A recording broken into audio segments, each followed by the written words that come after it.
কিছু করেছে, তার জন্য অত ধোয়া হয়ে গেল। এবার আমি কি করেছি, এই দরজাটা আছে এইটা দিয়ে মানে লাগাতে তো টাইম লাগে, আমি লাগাতে হচ্ছে না, এরকম চেপে ধরে রয়েছি। আর আমার মেয়ে বলছে মা বাঁচাও বাঁচাও, তুমি আসো চলো ওইদিকে। আমি বলছি না, দরজা দিয়ে রাখি। এবার বাড়িতে কেউ নেই। আর সব থেকে বড় ফাড়ার কথা কেন বললাম, এইটা মানে দরজা জানলা বন্ধই থাকে, আর এই দরজাটা যেহেতু খোলা থাকে, এটা যেহেতু খোলা থাকে, আমরা রাস্তায় বেরোই না, এখানেই সবসময় দাঁড়িয়ে থাকি। আমার একটা বাইক আছে আর একটা গাড়ি আছে, এখানে সবসময় লাগানো থাকে। আজকে ওর বাবা নিয়ে ছেলেকে নিয়ে একটু বেরিয়েছে তাই। এবার যদি ওরা আসতো, ওদের তো উড়িয়ে দিয়ে চলে যেত, ওটা এক নম্বর কথা।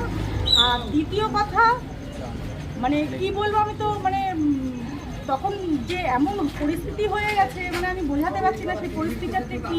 এবার আমি দরজার ওখান থেকে গিয়ে আমি জানলায় গিয়ে দেখছি, আমি বলছি দাঁড়া জানলা দিয়ে দেখি কি হয়েছে, দাম করে আওয়াজ হয়েছে, আমরা বোম টোম করেছে। দেখি সেটা যে মেরেছে, গাড়ি চালাচ্ছিল, সে বাচ্চা ঠিক নয়, সে একজন লোকই,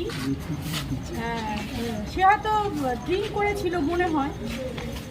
তিনজন ছিল দেখলাম, মানে যা দেখেছি তিনজন ছিল। এবার অত তো দেখতে পারিনি, যাই হোক জানলা দিয়ে যেটুকুনি দেখেছি। আর দেখি গাড়িটার মধ্যে, গাড়িটা তো যাওয়ার চেষ্টা করছে, আর এখানে একটা দেখেন একবার প্রথমে এসে মেরেছে, তারপরে ব্যাক করতে না পেরে ওই ইয়েটার জন্য, বেদিটার জন্য আবার এসে মেরেছে। আবার মেরেছে, গাড়িটা এতটা উপরে উঠে গেছে, উঠে গিয়ে এইবার সেই পেছন থেকে কতগুলো মারতে মারতে এসে, আমরা তো এইসব জানি না, তখন দেখি গাড়ির মধ্যে রড দিয়ে দুম বাড়ি মারছে। এমনকি দেখেন গাড়ির চাকার যে একটা প্লাস্টিকটা থাকে, ওটা ইভেন এখানে পড়ে রয়েছে।